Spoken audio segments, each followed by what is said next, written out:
Join us as we delve into some of the hot topics that both unite and divide us.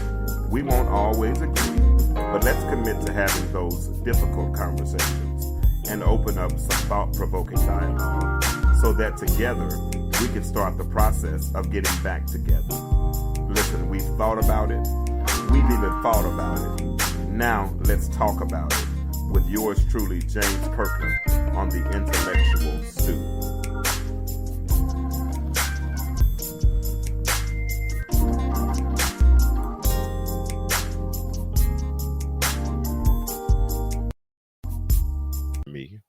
And we'll get this conversation started momentarily. Let me make sure I got the right microphone set up because I did not check it. Yep, looks like I'm transmitting, so I guess we're good on this end. All right, so what's up?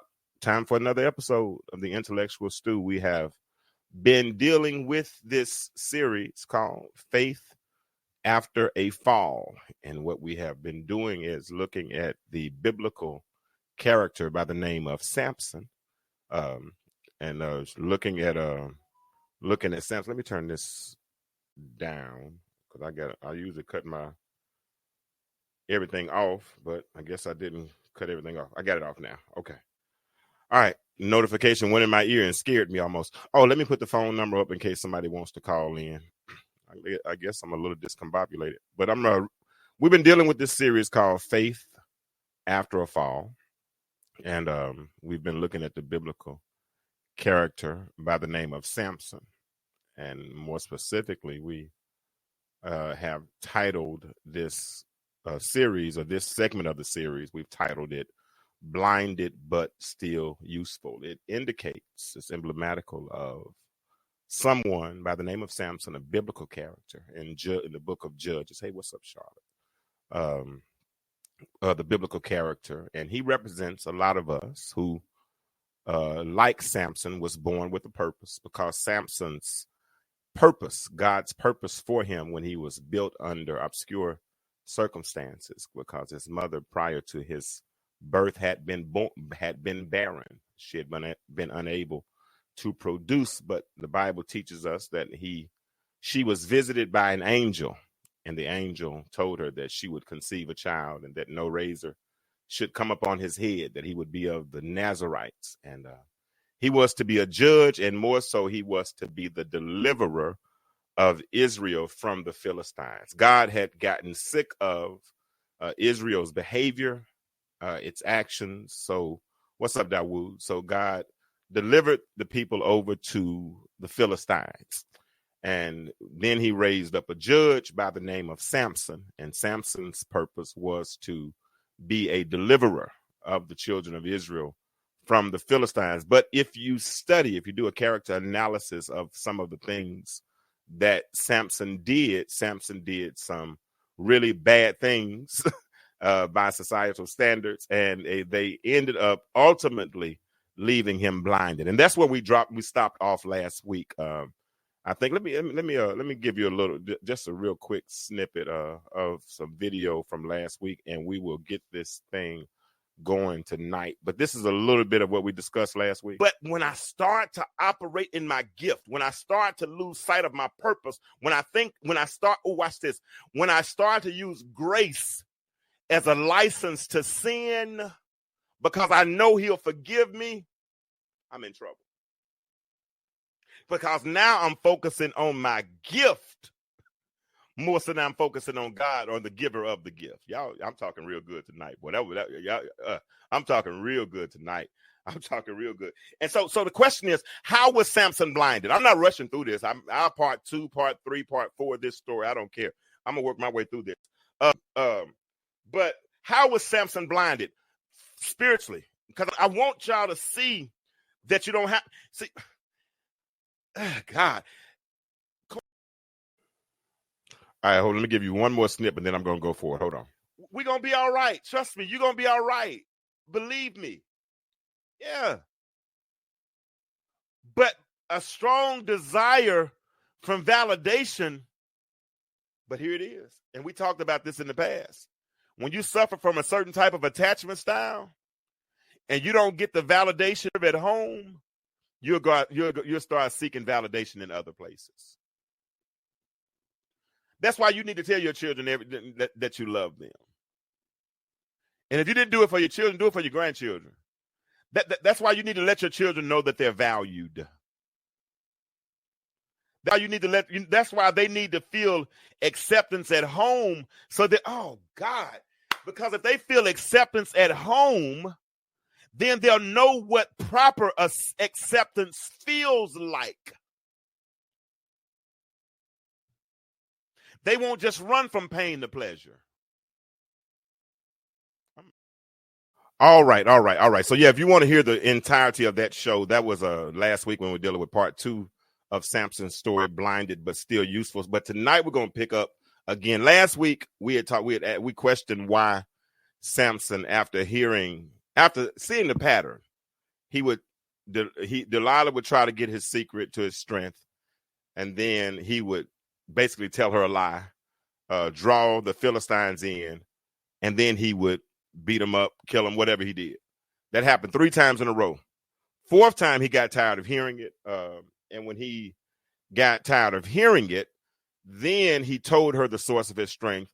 And this time, when he went with what he knew, because see, that's the thing about it, Coy. That's the thing about it, Dawood. A lot of times we always have a tendency of going with what we know, especially when times get hard, right? Because routine, man. I mean, routine is what we want to, get into the routine of things. If we can get disciplined enough to do the same thing over and over and over again, it's more so probably so. Yeah, it probably is more so Bible study. I thought we had this conversation, Dawood. Remember you said this is what I do, but yeah, this is more so Bible study. Yeah. But you can still call in and give a little bit later in the show, you can still call in and give your assessment of what I'm talking about, because I try to make it as applicable as possible, not just straight in the Bible. I try to make it apply to use the lesson as a life lesson for all of us to use. But yeah, I guess you can kind of say it's Bible study. Yeah. But anyway, so Samson, now he's given up the secret to his strength. How many times have you given the secret of your strength to somebody who didn't deserve it? Right. You exposed a part of yourself that was really the gateway to your weakness. And that was what Samuel did, because we talked about what Samson last week. He was blinded long before he was blinded physically. He had been blinded spiritually, because anytime, Dawood, anytime, Coy, we lose sight of our purpose. And that's where we are. All of us, I don't care what you believe, all of us has, what's going on, Bishop G.T. Lewis? All of us has a purpose. When you were born, every man was given the light when he came into the world. That's why we used to sing the little song, before we went into all these other factions and whatnot. This little light of mine. We all have a light, right? We all have a purpose. And sometimes we lose sight of that purpose. And my contention, Dawood, is that whenever we lose sight of our purpose, in a sense, metaphorically, at that point, we have, in essence, become blind. Samson had a bigger purpose. His purpose was to be the deliverer of the Israelites from the Philistines. That was his God-given purpose when he was born. His purpose was to be the deliverer. But all of a sudden, he started going after strange women. Started going after the women of the Philistines instead of the women of his own customs, against his parents' better judgment. We talked about last week about how in Eastern culture, we used to be concerned about what our parents thought of our spouses. And if our parents or Big Mama and them said that boy wasn't going to work or that girl wasn't going to work, then we cut those relationships off. But now, we're so detached from Big Mama and them. I love to say that, and I hate to say it really, but I think the world got a whole lot weaker when everybody started calling grandmama. Well, the world started getting really messed up when everybody started calling grandmama weak. Right? Like we started not wanting to listen to her advice and learning how to adhere to those who have gone through what we've gone through. Now we got a little internet. We can do a little Google search and we know everything, but they don't come with wisdom, right? All those things, a lot of it don't come with trial and error. And sometimes people that have gone through things, if you listen to them right, if you listen to them, they can keep you from going through some of the same things that they're going. Listen, Manoah and his wife knew. They knew the calling that was on Samson's life. So they would have preferred that he be with someone who understood his anointing. It's hard to be with somebody who does not understand you. If they don't understand your drive, if they don't understand your purpose, if they don't understand your God-given gift, if they don't understand those things, they won't know how to protect those things.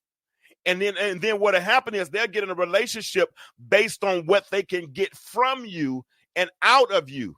That's why so many relationships now are so transactional. So many relationships now are transactional simply because we want to get with someone based on what we can get. How tall is he? What's his skin tone? Does he have curly hair? Does he have that back, that kinky? You know, I mean, because you trying to make the test tube back, yeah. Right? Because it's how much money does he make? Not does he treat me well? Not can we grow together? Not that he compliments me or she compliments what I'm already doing. And if 1 + 1 comes together and we do it right, we can multiply. You know, not only do we add, but we multiply, right? But so many times we want to go outside looking for what's right in front of us. He wanted to go out to Philistine women who didn't understand his custom. And because they wouldn't understand his custom, they definitely couldn't protect his anointing. No way they could protect it. And Samson had a calling on his life. Let me say this to everybody that's listening to me now and all those who will. You have a calling on your life. You have a purpose. And it's your job to try to figure out how to walk in that purpose. If those of you all who've heard me marketing my book lately, for a few years, I lost sight of my purpose when I was stuck on that couch, literally stuck. Literally, not only literally, because literally is cool, but the metaphorical part of it, right? The metaphorical part that when I want, listen, I'm gonna tell you, I'm gonna give you an excerpt. I'm gonna tell you, Sharon, how bad it got. This is how bad it got. I would sleep on the couch, eat on the couch, watch TV on the couch, fall asleep. But I only had one TV at that time, so the TV was in the front room, right? So if I go to sleep, I fall asleep on the couch, and I might fall asleep till 3, 4, 5 o'clock in the morning, right? And then I'll get up and try to go get in my bedroom. But when I went in the bedroom, the silence sounded like noise. And because the silence sounded like noise, it was too noisy for me to stay in that room. So I had to go back and get back on the same couch. Now I would get up and go throughout the day. Thank God I had some spiritual ravens that showed up. One of my spiritual ravens was my pastor. He every day pretty much, because we had a lot of funerals going on back then. And he would always call me, come on, help me with this, Kirk. Come on, help me. Trying to keep me engaged, make sure I was eating. I had more styrofoam containers in my refrigerator from funeral food at the church, because people were trying to make sure I ate, because they understood I was going through. And those spiritual ravens, see, that's what, and if you look at 1 Kings, when Elijah was sitting by the brook, I've taught you all this before. See, every day, even though it was a drought in the land, ravenous birds, ravens, would show up with meat that it could have eaten and gave it to Elijah to make sure he had to eat. Same thing happened to me when I was stuck in my situation, because even while you're losing sight of your purpose, God still sustains you in that meantime. But here's the question: what do you do in the meantime when times are mean? Huh? So Samson kept going outside of his custom when he could have. But let me say this, because if you read the scripture teaches you that it was the will of God. God had to get him among the Philistines so that he could be the deliverer of the Israelites from the Philistines, right? So, but Samson had bad attitude, man, and Samson did some things that were not right, that were not emblematical of one that would be carry on the cause of the kingdom. I can't say Christ, because Christ hadn't come at that particular point. Okay.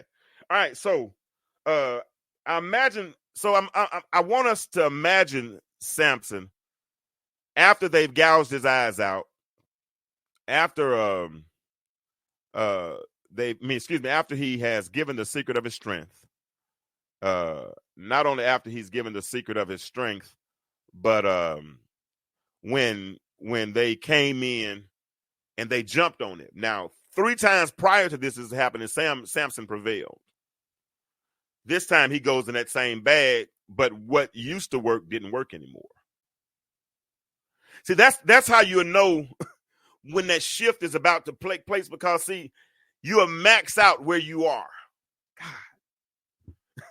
When you start to max out where you are and God is ready to take you to the next level, then the stuff that worked on this level don't work anymore. It's because it's God taking you to another level. Because see, every new level presents a new devil. And the stuff that worked last time won't always work next time. Now you put that in your faith file, and it's good evidence, because it's proof that God can, right? Because he's been victorious before. But sometimes when the victor feels like the victim, and that's where Samson is, because Samson is in a prison now. After being the victor for so long, now he's a victim because he's blind. And now that he's blind, he has to look not through his physical eye, but he has to look through his mind's eye. And when he looked through his mind's eye, now he has to feel the remorse, because guess what? That's when the mirror of the rear comes up. You start looking at your past and looking at the mistakes you made, and you look at the things you could have forfeited. Paul said, I count all things but loss. The word loss in the Greek means I forfeited some things. It was some things the enemy didn't take them from us. We forfeited those things. Understand, when we're in the master's hand, no one can pluck us out, but we can be drawn away of our own lust. And so while we were in our safety, when we forfeited those things and then we become blinded, that's when things start to really illuminate, and we can really see now. And we start to see on a whole new level. I bet Samson saw every woman he messed up with. I bet Samson saw every mistake he made. But all of these things happen. Why? Because of the choices that Samson made. The things that happen in our life, because God allows us to operate with this thing called a permissive will. Because he allows us to operate with a permissive will, we are 100% responsible for the choices that we make. Samson's lust for instant gratification led him to reveal the secret of his strength, something that should have been kept sacred. But he made the choice to tell. Look at that. It's Judges 16 verse. Somebody told me to make sure I gave y'all scripture reference. That's Judges 16 verses 15 through 19. Judges 16 verses 15 through 19. Now, he couldn't even see where Delilah had betrayed him and led him to his physical blindness as a consequence of his poor decisions. He became so spiritually blind. And not only did he become spiritually blind, because we see that his choice led to consequence. What was the consequence? The consequences led to him being blinded. Think about it. After his eyes were gouged and he was placed in chains, he must have felt how would you feel if you have been victorious all of these times? Every time you went out against the enemy, you won. Because some of y'all have probably never felt defeat. I know y'all on your way to heaven and enjoying the trip. I mean, all is well in your life. I get it, but I ain't gonna lie. I've experienced mountaintop moments, and I've also experienced valley type moments, right? And the mountaintop moments are difficult to deal with, man, because the mountaintop moments, the mountaintop moments are cool because, we make it through it. We're fine. We're good. Everything is great and grand. But if you ever look at the positioning of a mountain, mountains are right next to valleys, right? So when you come down from the mountain, typically there's a valley right there. And the question is, how do you handle your valleys after you've dealt with your mountains? And Samson had dealt with many mountaintop moments. He took a jawbone of an ass and killed several men. He took a lion and ripped it apart with his bare hands. And, and every time he went out and went and had a fight, I mean, literally he won. I mean, so he was used to being a victor. But what happens when the victor turns into the victim? Because now when we see Samson is sitting in jail in chains. The same chains that a couple of days ago he could have broken. Now he doesn't have the power to break those. I mean, what happens when God turns everything upright? But his choices led to those consequences. What were some of the choices he made? Well, one of the choices that Samson made was to be cocky. I mean, Samson was cocky, man. He boasted in his strength. I mean, and used it as a weapon. And that's one thing I don't like about people who operate from a platform of positional power. Because, see, I've always learned, and I thank God for Bishop Jonathan Alvarado. He taught me as one of my undergraduate professors. And he used to always say that the test of true power is when you're willing to give it away. That's what he would always teach us. He said the test of true power is when you're willing to give it away. And if you are so concerned about losing power, then you probably don't have real power, right? And so Samson had operated in a physical strength for so long that he expected that physical strength to show up every time he needed that physical strength. But this time, when he went to go get that physical strength was not available. And because his physical strength was not available, then now he's found himself in a very, very uncommon position. And now he's been relegated to being imprisoned, blinded, only being able to see with his mind's eye. That's a tough place to be in. That's a tough place to be in. That's the test of true power is when you're willing to give it away. And he wasn't. And the thing about it is when he went back to go and get what had been readily available, it wasn't. Because, see, when you get so consumed with your gift, you'll forget about the source of the God who granted you the gift. And you'll start thinking that you are able to operate in your own strength instead of the true source of the strength. And then cockiness will show up. John Maxwell talks about different stages of leadership. He talks about positional power. Then he talks about, that's because they voted you in. They don't really respect you. They just respect the position because somebody has to occupy it. It so happens to be you. So that's positional power. Then he talks about permissional power. When people give you permission to lead them, now they're saying, I accept you as my leader. Joshua, he got called in one chapter, but God didn't magnify him until about 7 chapters later, right? Because you got to, then you go from that stage to people producing, right? You start to, that's not my lesson tonight. But anyway, Samson he struggled in that area. And so when he became cocky. And when he became cocky, he did things like tear the lion apart, don't tell anybody about it, come back, get the honey out of the carcass of the lion, all these things, right? Because he started to show his self-reliance, treating everything as though it was casual, like it wasn't God. If God allows you to do things that others are unable to do, evidently his hand is up on your life. See, I think sometimes we get misguided as it relates to these things called miracles. We don't understand that a miracle is anything that God gives you the ability to do that you could not have done for yourself. And when you start to take credit for those things, then you've discounted the deity and the deeds that he does for us. Yeah. So Samson was cocky. He was also a bad choice to act as a mockery and carelessness. In Judges 15 and 16, he mocked his enemies after he slayed 1,000 men with the jawbone of an ass. He said, with the donkey's jawbone, I have made donkeys of them. This statement showcases his pride. He wasn't glorifying God for his victories. Instead, he took all the credit for himself. He flirted with danger.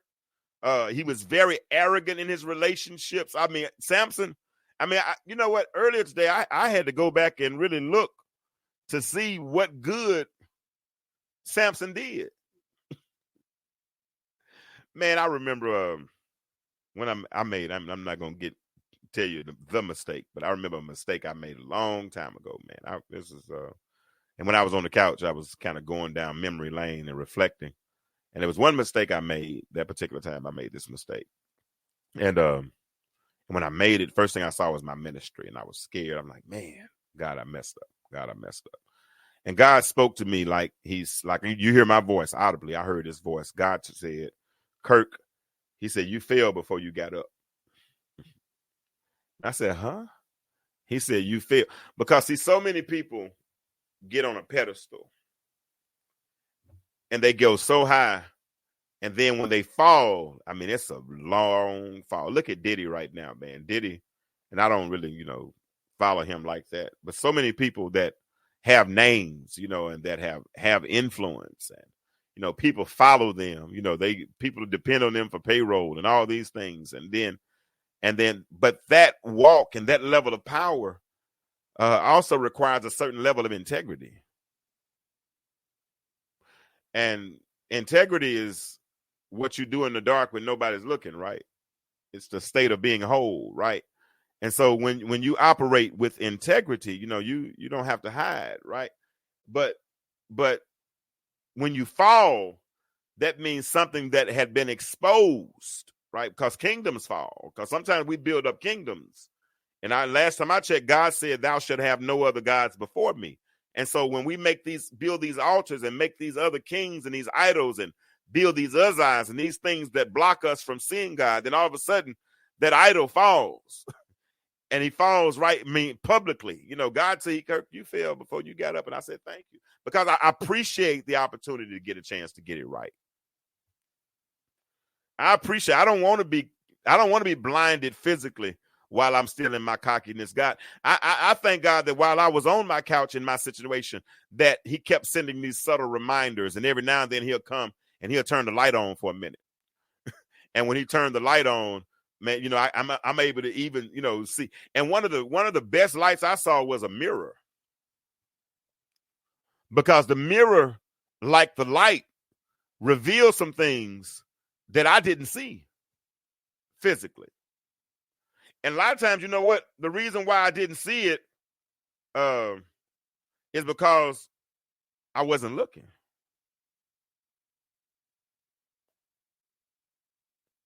And it's funny sometimes because even when you don't see it, it doesn't mean that other people don't see it. But the problem is, because you don't see it, you don't believe it. For years, I refused to look in the mirror, and so I didn't see what other people saw. And even so, when they told me what they saw, I'm like, yeah, right, because I didn't take the time. But at a certain point, like that prodigal son in the pig pen experience, where you come to yourself and you go ahead and you make the decision to go ahead and say, you know what, let me go and check this man out in the mirror, because evidently, if everybody keeps telling me the same thing, then there must be something that I'm missing. And see, that's when you really take a good dose of humility, right? Because see, this is the challenge. We want to learn.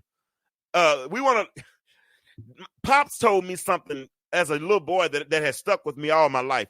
One thing Dad told me was that you can learn something from anybody, even if it's what not to do. So there's some lessons to be gleaned or to be learned from Samson's life, even if it's what not to do. Because the last thing we want to do is become physically blind to something that had been revealed to us prior to the physical blind. He lost his spiritual sight long before he lost his physical sight. And if he had just come to himself, perhaps he could have avoided blindness. But sometimes God will allow us to be a martyr. Sometimes God allows us to go through because he's trying to bring glory out some other way. Because Samson had made the choice to be cocky. He chose to be careless. He flirted with danger, but he was also living a carefree lifestyle. And to whom much is given, somebody help me out. How does that end? To whom much is given, much is required. Yeah. Oh, yeah, Dennis Ben, you're doing a wonderful job with your children, man. Congratulations on your daughter. I see how she's moving in the basketball arena, man. And I know she's following in her daddy's footsteps. But yeah, to whom much is given, much is required. So when God starts putting all of this giving you this influence and giving you this power, and start trusting you with these gifts, at that point, you're responsible for those gifts. And Samson acted irresponsibly. He started to live such a carefree lifestyle in public. Let me tell you something, married men, and I was there, and I messed up. I'll be honest with you. But you can't live like a single man when you're married. One thing I've heard women say more than anything is, don't have me out here looking bad. Don't have me out here looking foolish. Or don't have me out here making me look crazy, right? And that's because it's a certain requirement that comes along. When we have power and we've been gifted with power and we've been gifted with influence, we're responsible for that. And if we're living a carefree lifestyle, I think somewhere in the word it says something about let not your good be spoken evilly of. I think, Avery, I might let me know if I'm in Bible territory with that one. We're responsible. Integrity is what you do when nobody else is looking. And I know I've done some things in my past, but I thank God that before the physical blinding took place, I recognized and I adjusted my spiritual sight. Yeah, I adjusted. I took my focus and I started to change it, and I started to look at it a different way. But in some cases, it's too late. Join us as we delve into some of the hot topics that both unite and divide us. We won't always agree, but let's commit to having those difficult conversations and open up some thought-provoking dialogue so that together we can start the process of getting back together. Listen, we've thought about it. We've even thought about it. Now let's talk about it with yours truly, James Kirkland, on the Intellectual Stew.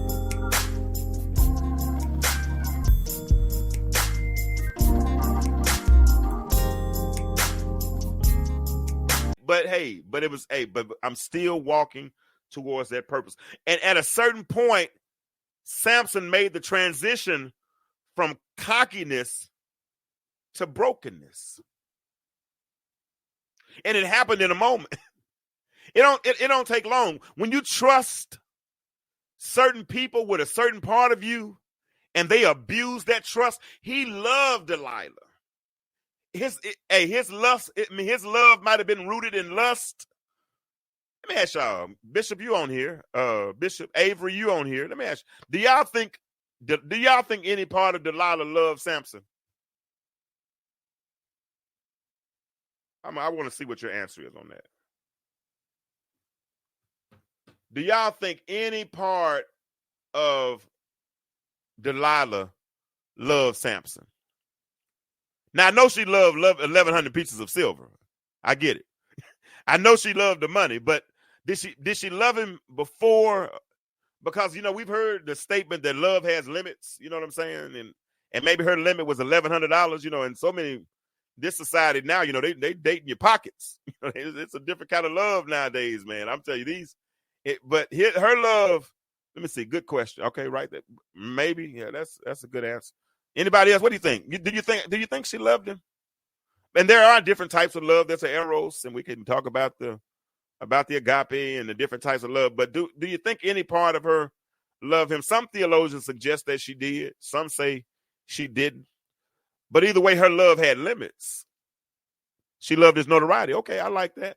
She loved what he could give her. He was because his notoriety, he was a judge. He was a judge of Israel. He had a powerful position in the land. And not to mention he had some big muscles and he was strong and he could break chains and women, they like being attached to a winner, don't you, Charlotte? They want to see somebody who can I was talking to a lady, she's a preacher too, and she was like, she said, if she wanted a man who she knew if he had to, he could handle his business. I said, fight? She said, yeah. I said, well, y'all gonna be at y'all got to fight. But women want to feel protected. So, and Samson could provide all of that. But and here's another thing, because whenever you marry outside of your custom and they don't understand your custom and they're attached to another custom, she was more loyal to the people who were in her custom instead of the man who she was laying in the bed with. Okay, they say that she didn't love him. She loved what came with it. Oh, your daughters are smart. Your daughters are, yeah. Because, see, people are attracted to power. I just said a minute ago, Bishop Lewis, this little short, fat dude that has a position thinks that he's that fine. She's not attracted to you, dude. It ain't you. It's the position. Because the position looks like it has power. Samson looked the part and he was the part. Power. Some people were attracted to power, but she sold that power out for 1,100 pieces of silver. And all of a sudden now, because 3 times he's gone to the well, these men have come in to prevail against him, he prevailed. But the 4th time he goes to the well, bam, he goes to the well, pulls out that strength again. And when he pulls out the strength this time, his knife that used to be a razor blade is a butter knife. It has no power. Now that's a good point. Now Bishop is a theologian with me. I'm just, every image we've ever seen shows that he has power. Now that's a good hermeneutic, and that's a good point. Do you think he had muscles? I'm gonna put that on the screen. Do you think he had muscles? Because they didn't know the source of his strength. But even if he had muscles, he was still stronger than the average man. But that's a good point. A good point of study. But I want you to use join. I used to hear Craig Oliver say this. Join me in the theater of my mind as we take a quantum leap from the geometrical confinements of the sanctuary. No, join me in the theater of my mind real quick. As he's sitting here now, his eyes are closed. Now, I'm going to be honest with you all. There are times that I need to see on another level. And when those times come, I have to close my eyes to see. Because I'm not looking for anything in the natural. I'm looking for something in the spiritual. When I really want to, like when I'm really praying and I'm asking God for something that I really need to see, or I'm trying to visualize. Some people, athletes, you can visualize. If Dennis's daughters are still watching, you can visualize yourself shooting a free throw before you actually do it, right? And then all you have to do is do muscle memory to make it happen. If your mind is strong enough, so when you imagine that you've closed your eyes because you can't see. That's what Samson was. And he has to deal with this moment of betrayal because she shaved his head, number one, while he was asleep. See, if I have a woman in my life, I don't want her to take advantage of me when I'm my most vulnerable. When I'm sleeping, because if I lay my head in your lap, man, I trust you, man. If I'm sleeping beside you, man, that means you have my heart. I trust you. But while I'm asleep, you've gone after my weakness. She shaved his hair knowing that was the true source of his strength. And then all of a sudden he goes to get it and it's not there. So he's dealt with this moment of betrayal. Somebody that he loved sold him out. I mean, can you imagine the moment when he realized that the Lord had departed from him? That's a scary place to be. Let me just say this for free. I don't want to be anywhere that God's spirit is not. I don't.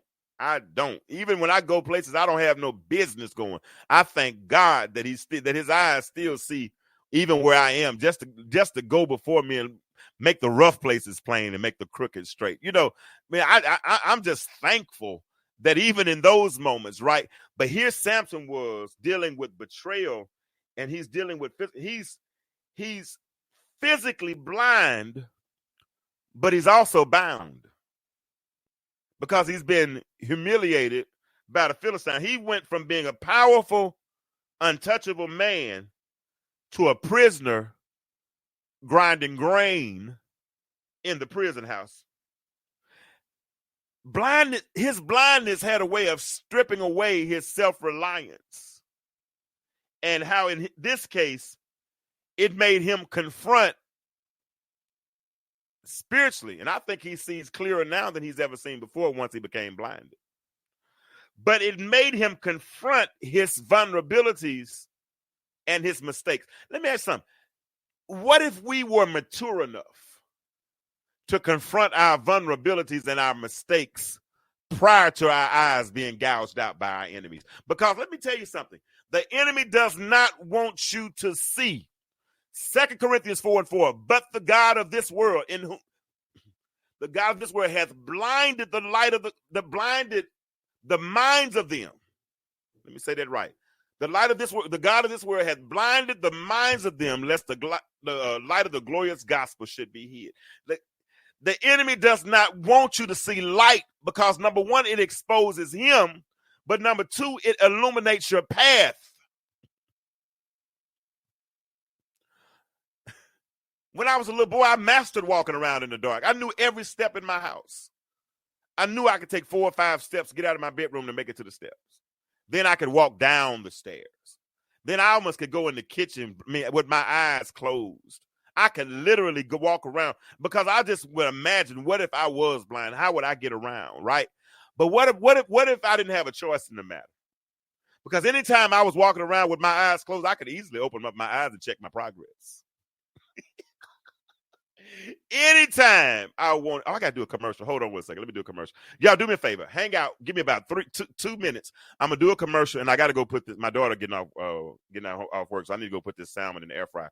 2 minutes. Let me play this commercial, and I'll be right back. Okay? Give me 1 hot second. I'll be right back. Well, I gotta pull the commercial up first. Here it is.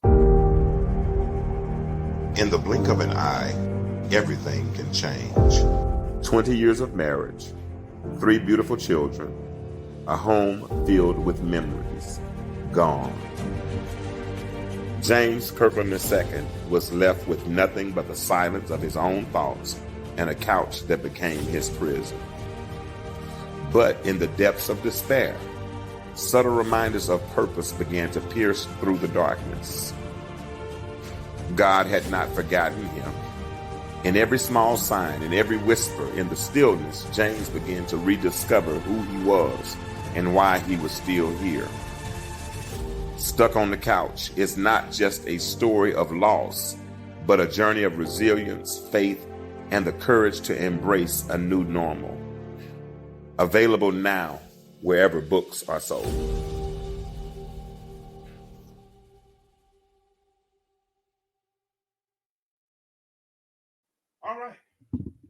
All right, I made it back. Okay. Whew. I had put up a little overlay in case I didn't make it back, but I made it back. So I put the I cooked today. I made what I make? Salmon, sweet potato, a baked sweet potato, and I did some zucchini and squash. I did all that. So I had to go put that in because baby girl will be getting off work in a minute, and it's gonna be on. Yeah, the book is available, y'all. If I have some available here, go to my page and order it from me. If you want to get it through Amazon, that's fine. It's a little bit higher through Amazon, but you can get it through me. I'll put the link in here a little bit later on, but that's my story. All right, so let's keep talking about Samson. I love this. Samson has gone from brokenness to blindness because he's been stripped of all of these things. But I believe at this point, have you all noticed that sometimes people got to go to prison before they're able to see? Sometimes we have to get to our lowest point before the light comes on, if you will, right? If the light just came on sooner, how much heartache and how much could we have avoided, right? If the light had come on sooner. I'm about to put the phone number up, and I'm going to put the link in the chat, because if anybody wants to come in and vibe with me tonight it is the I'm cool with that. Honestly, I would love to have company. So let me put the link in the chat. Give me 1 second, y'all. If y'all have any questions or comments, y'all let me know. I'm enjoying this. I got the Dennis Pittman on tonight. Got the Dennis Pittman. I got Bishop G.T. Lewis on tonight. I love seeing men. Charlotte is very faithful. She comes on quite a bit. So I appreciate you all. We're going to continue in a second, but I want to put the link in the chat. And I also want to put the phone number up. I'm going to do that here in just a moment. If you don't mind. Hold on. Hold on. Just 1 minute. I'm sorry. Here we go. There we go. Boom. It's in there. And I'm going to pin it. Pin comment. And now let me put the phone number up for anybody that might want to come in and talk, because some of y'all have been in the same place Samson was. So don't sit here and act like Samson is the only one who did it. We live in such a punitive society. The United States is the most incarcerated country in the world, right? Because we don't believe in giving people second chances. We want to, if they did it, they're innocent and they're guilty, and forget about trying to prove they're innocent. So if Samson did some bad things, we want to throw him away like he's a trash. How many people tried to throw you away? And you know what happened? I know people threw me away. They forgot about me, because when they finally saw me again, some of them said, "Where you been?" And they will. And that's okay. Because while you're stuck in that position, even though Samson was in the prison house grinding grain, I guarantee you one thing: all Samson wanted was one more opportunity. Because for Samson, it was a turning point. His blindness was a turning point. For some of you, your spiritual blindness is your turning point. It's the opportunity, because you've had little flashes. You've had little blackouts. That's what I'm going to call them. Let's call them blackouts tonight. Thank you, Holy Ghost. Let's call them blackouts. You've had little blackouts where it looked like you could have gone blind, but you didn't go blind. Now unto him who's able to keep you from falling. Because you could. What does the word keep mean? The word keep in the Greek comes from the word phulasso. It means something that would have spoiled has been given a renewed lease on, a prolonged lease on life.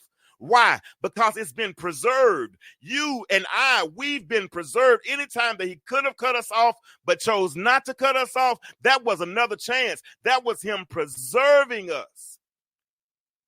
We could easily end up like Samson and be physically blind, but God says no. And even when giving us our blackouts while we're spiritually blind, that's him saying, get it right. That's grace stepping up. That's God's redemption at Christ's expense. That's him saying, you know what? I could take you out now, or I could end it now, but I got purpose for you. I would rather you walk in your purpose and fulfill your purpose than destroy. His physical blindness was more than just a loss of sight. It was the end of an era. It was the end of his arrogance. Because now without his eyes, he could no longer depend on his physical strength. He couldn't depend on his good looks. He couldn't depend on any of that. This forced him to focus inward. You and I need to learn how to focus inward first before it's too late. Let me ask you a question, real talk, and y'all can answer it. I really would appreciate it if you would. But how many of us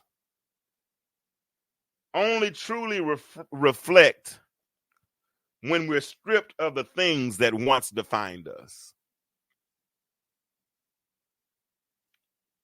That's like someone, prior to 2009, man, people were getting money, man. Before the real estate crash, they were getting money. I knew people who were buying big homes, buying fine cars, and set up their budget on crazy amounts of money. But then that real estate crash came, and the money that was there wasn't available anymore, right? And so same people who were driving Mercedes, now they're driving little regular cars, and the things changed, right? Because things And at that point, the things that defined them were no longer accessible. And so many of us, if you're honest, I don't know, is anybody else? I mean, please call in. And the number's right there. I mean, the link's right there. But in somebody else, if the truth be told, you couldn't really see until you lost everything. Because, see, sometimes things will act like an eclipse in our life. And they'll cause us to become blind to the things that really matter. Yeah. When we have so many other things and access to things and the goods, we'll forget the God. We'll forget the grace.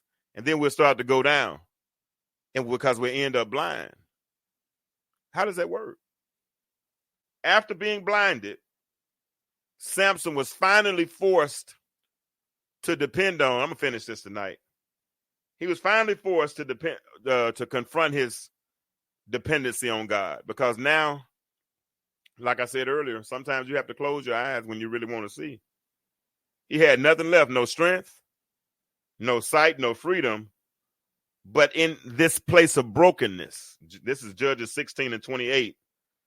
In his place of brokenness, this is where Samson found his way back to God. Look at verse 28. Samson finally prays and acknowledges that his strength comes from God, not himself. He said, "Oh Lord God," this is what he said.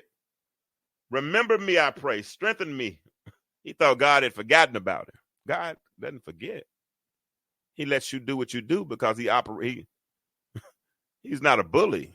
He's a gentleman. He's not going to make you do anything. God wants you to choose him. He wants to be chosen, right? And so he's there and he's available. He's accessible, but you have to be audible. You have to call him. He says, "I pray just this once, at least one more time. Oh God, that I may take with one blow, take vengeance on the Philistines for my 2 eyes." He's still a little selfish because he's upset about his eyes. But at the same time, he's going to do God's will because his purpose was to destroy the Philistines and to deliver the children of Israel. This prayer reflects his brokenness, humility, and newfound resilience because a transformation took place right there in that jail cell, right there in his physical blindness. He was finally reminded of his purpose, and he finally wanted to walk in his purpose. All of us should have a desire to walk in purpose. We don't take breaks. I did, I ain't gonna lie. But we're not supposed to take breaks. Yeah. Despite his blindness and his mistakes, God still had a purpose. But despite your blindness and your mistakes, you might have been an alcoholic. Might still nip every now and then. Doesn't change the fact that God has a purpose. And when you get sick and tired of being sick and tired, waking up with hangover or whatever, forgetting all that kind of stuff, then you'll make that transition. Whatever. All of us have something. I mean, all of us have something. So even though Samson had made some grave mistakes, God still used him in a mighty way. And this is a powerful message for people who feel like they are defined by their past. When you come to yourself and you experience true humility, Samson finally experienced humility after all of the arrogance, after all that he had done wrong. God humbled him. Now, it behooves us. I like that. That's a good preacher word. It behooves us to humble ourselves before he humbles us. Y'all don't say, if y'all can't say amen, you can at least say ouch. It behooves us. That's a good preacher word. I'm using that one more time. It behooves us to humble ourselves instead of allowing him to humble us. Because if he humbles us, he'll allow life to humble us. And if life humbles you, it hurts.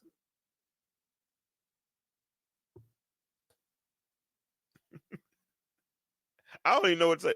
If you allow life to hurt you, right? Because Dennis, how many times you got to tell me the stove is hot? You tell me the stove is hot, man, I'm not going to go over there and put my hand on it. In fact, I'm going to feel the heat probably from about 2-3 feet away. But if I keep getting chance after chance after chance, that's maturity. And that's how we raise our children. You know, some of us, you might, if you're not creative, that's the only thing you know how to do is spank them. Then you spank them, and that's what you do. Do that. That's your thing, right? If that's how your mode of discipline, do what works in your house. Some people, you can talk to them. I could just look at mine and raise my eyebrows, and have a certain conversation. I don't think I might have put my hands on my son once or twice, but I don't think I ever touched my girl. But I didn't have too much. I would put them in situations to think. And then I would test those thought processes. And that was my form of training. And Dennis Pittman, training leads to trusting. So now I'm at a stage in life, I don't give advice anymore unless they ask. Because I think life will teach them, right? Because and I can't always keep them shielded and covered because they're going to get exposed if I don't allow them to go and experience that exposure. Does that make sense? So if life has a way of lending lessons, my job is to teach my children how to consider the clues because that's what I've learned how to do. And see, Samson didn't learn that quick enough that life lends those lessons because every day life is teaching. What did Solomon say? Solomon had it. David had it so bad. He started saying, how amiable are the birds. He started learning from the birds. Solomon would look at ants and look at spiders and look at their characteristics and their behavior patterns and would learn. But he'll look how the ant worked. And because you can take this little bitty ant that doesn't have any mass or any weight, but they get together and form a team and they start moving stuff around, right? And Solomon would learn from those things. And life lends lessons the same way. But we are too busy to consider the clues. Samson, I'm sure, had signs. He had 3 in the form of Delilah, but he didn't take it. And now here he is, blinded, grinding grain. But thank God he served a God who still hears and answers because God heard him. And God gave him another chance. God gave him a chance at redemption. And isn't it wonderful that he allows us the opportunity to come and experience true redemption? Yeah, because the text teaches us that even while he was blind, that at a certain point the Philistines got a little too cocky. See, they didn't realize they wasn't just fighting Samson, but they were fighting who Samson represented. And see, Dennis, your daughters are probably not only known by their name, but they're also known by your name, right? Because you got a little legacy in that city as well, right? And they know your last name. So they know. So when God puts his name on us, especially when he's given us a calling and he's given us a purpose and all of those things, see, his purpose is going to be performed. I don't care how it happens or when it happens. Now, sometimes we prolong the process with our actions or our inactions or our reactions. When we prolong the process, right? But in the end, God still gets the glory. And they thought they had won, but every time the enemy thinks that he's won, that's when God steps in. And in that moment, they said, you know what? What about Samson, the same one that used to defeat us? Bring him out here right now so we can start making sport with him. We can make fun of him. And all of a sudden, they brought Samson out of the prison, still in chains, still blinded. Didn't know where he was. He just knew he was somewhere. And I don't know how he did it. My sanctified imagination thinks that maybe he kind of felt around for a little bit because he knew the prayer that he prayed, right? So he felt around and all of a sudden he felt 2 pillars. And all of a sudden he called on the God of Abraham, Isaac, and Jacob and said, Lord, if I've ever had strength in the past, can you give it to me one more time? And all of a sudden he started pushing on this pillar. And pushing and pushing. And all of a sudden, because they didn't realize, because here it is right here.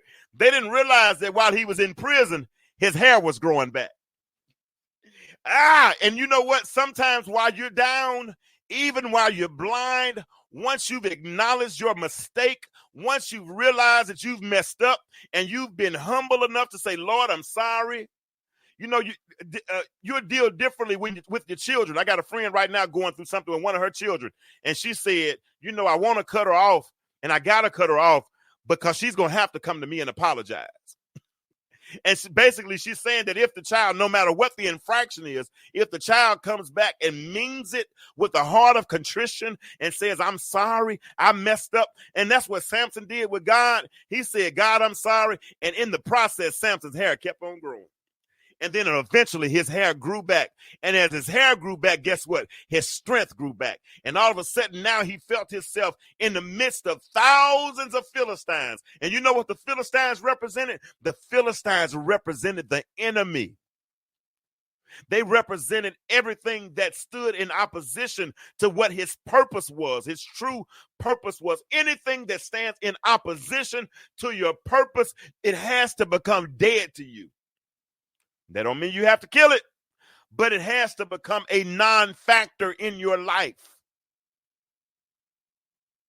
Isaiah said, I could not see the Lord until my uncle Uzziah died. You got some things in our life that keep us from seeing our true purpose. And because they keep us from seeing our true purpose, we will forever live life limited until we humble ourselves and we ask God for another chance. But can I tell you something? He's not a God of a second chance. He's a God of another chance. And he'll give it to you if you ask him. Samson asked for forgiveness, asked for strength one more time. And guess what God did? God gave him strength. Not only did he give him strength, but he gave him renewed strength because he pushed up against those pillars and he kept pushing and pushing and pushing. And everything that represented the enemy that was in his immediate vicinity died when he pushed the pillars until the temple fell. And let me tell you something. When you get renewed strength, if you're willing to push, what does push mean? Pray until something happens. Watch and see, won't God shift whatever's wrong in your life, and you'll be back on the path to better. You'll be back on the path towards your purpose, because we all have a purpose. Despite what Samson had done, I'm sorry, I've gone over about 5 minutes so far. Despite what Samson had done, despite his cockiness, despite his choices, he had to deal with the consequences. But even in the end, God still used him. He was blind. Let me tell you something. While you are in your current state, while you're able to see, when you have moments where God comes in and shows you where you might be spiritually blind, acknowledge that and change your focus. Because obviously you're focused on something that God does not want you to be focused on. That's what Samson did. That was Samson's mistake. Now let me say this, because although Samson did make some bad decisions, because I had to ask, you know, he did do some good things. He delivered Israel. And in a sense, he demonstrated strength now. Like I told you earlier, the test of true power is when you're willing to give it away. So sometimes strength that looks like strength is pseudo strength. I submit he was stronger at the end while he was blind than he ever was while he could ever see. Number 3, he also destroyed a Philistine temple, which was his purpose, to deliver Israel from the Philistines. But also, you know what he did that a lot of us don't do? And Dennis Pittman, I'm going to say it, and then I'm going to close. One thing that Samson did, and if we don't learn anything else from Samson, we can learn this one. At a certain point, Samson admitted his need for God. Unfortunately, it was after he had been blinded. But I guess in this sense, it was better late than never. Because at a certain point, yeah, he was used. Even though he was blind, he came up there unable to see, in chains, locked up, tied up, tangled up. All of that. Some of us, same way, blind, unaware of our purpose, chained, locked up, tied up with the hustle and bustle of life and the cares of this world, and living with the reality that we messed up. And it's hard to really deal and live with that mistake, right? It's like Paul in Romans chapter 7, he talked about, oh, wretched man that I am. It was picture language of, if you killed a man during that time, you would have to literally walk around with his body on your back. And when you walk around with some of the mistakes and the sins, it's like walking around with that body, the weight of the world or the weight of that body on your back. Yeah. So Samson, in the end, although he was blind, still proved to be useful. Let me close by saying this. I don't know who I'm talking to, but you, like Samson, might have made some bad decisions. You might have made some horrible mistakes. But as long as there's breath in your body, that means you still have an opportunity that before the physical blindness takes place to adjust your focus, recalibrate your lenses, and get back on, here it is, let me say it, I love to say it, get back on the path to better. I'm on the path to better. And I hope you all will join me. We're going to continue to have these types of discussions. We're going to conclude our Samson series tonight, but we'll pick up, I don't know, next week we might take a break. I might bring a panel on next week and do something else in relationships. I don't know, but I'm either going to do a character analysis of either Joseph or David, one of the two, because both of them made mistakes as well. Joseph was a passive parent, but I don't know. I'm thinking about Joseph. But that's what I'm gonna do. If you have not had the opportunity to purchase Stuck on the Couch by yours truly, please, ma'am, please, sir, order that. Let me see if I can pull up the link for you right quick. I'll put it in the chat. Let me see if I can get it up fast. Here we go, because I don't want to hold you too long.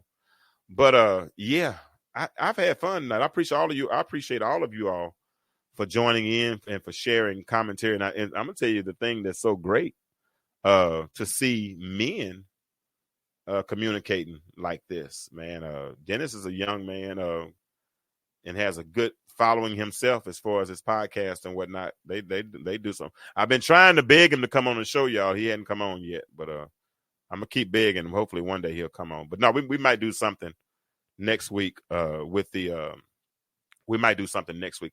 Oh shoot, I put the link in the chat, but it went straight to let me see if I can copy it. It went straight to YouTube. Is there a way I can copy that? I don't know. Anyway, just come back and check later. Or go to my page. I'll put it on my page. If you purchase it, listen, I'm gonna leave it like this until the first of the month. If you go on Amazon, it's $22.97 plus shipping and tax and all that kind of stuff. I'm just selling it for $20 plus $5 shipping and handling. Now I'm gonna do that price until the first of the month. Then it's going back up to $22.97. Okay. So I would encourage you to get it this week. I have a few left copies in. I have more ordered. So if you want to get some of the next order that's coming in, $25, you can either Cash App me. I can put the Cash App in here. You can either Cash App that to me and send me your address, inbox me your address, and I'll get it in the mail to you. Or you can go to my page and get the link if you want to pay with a credit card. If you want to pay with a credit card. Dang, I'm getting stumble tongue. So if you want to purchase that book, go ahead and do that. That's the Cash App right there, $25, and I will ship that book to you, and you can read it. I had a woman bless my heart the other day at church. She said, Kirk, I've read your book twice in the last 2 weeks. She said, I love you. I said, oh, thank you. So people are telling me they are being blessed by it. So I would appreciate it if you would support us. Now, I am about to go and say good night. I've enjoyed you all. I've tried to keep these shows under an hour, but I didn't want to do a part 4 on this series. So I finished it tonight. And like I said, we'll jump into something else. I'm probably going to do a panel discussion so we can have some fun next week. It's the intellectual stew, right? So we mix it up. Sometimes it might be Bible. Sometimes it might be relationships. We'll never know what we're going to do. So I'm going to see what Corey got going on next week. And we'll have a panel next week. And maybe Tiffany will come back. And we'll get it going. All right. All right. So as I always say every time I close, and I hope you all take heart to what I'm saying, but the world is changing. My question for you is, why do you remain the same? Y'all have a good night, and I'll check you out next week. Intellectual stew with James Kirkland.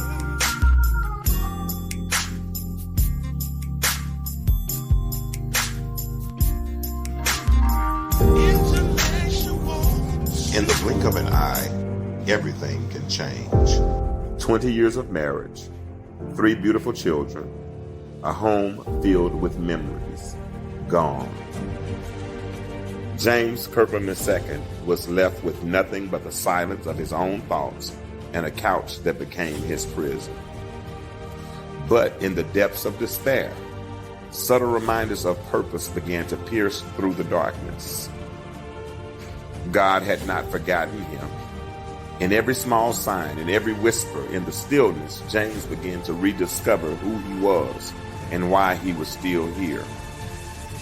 Stuck on the Couch is not just a story of loss, but a journey of resilience, faith, and the courage to embrace a new normal. Available now wherever books are sold.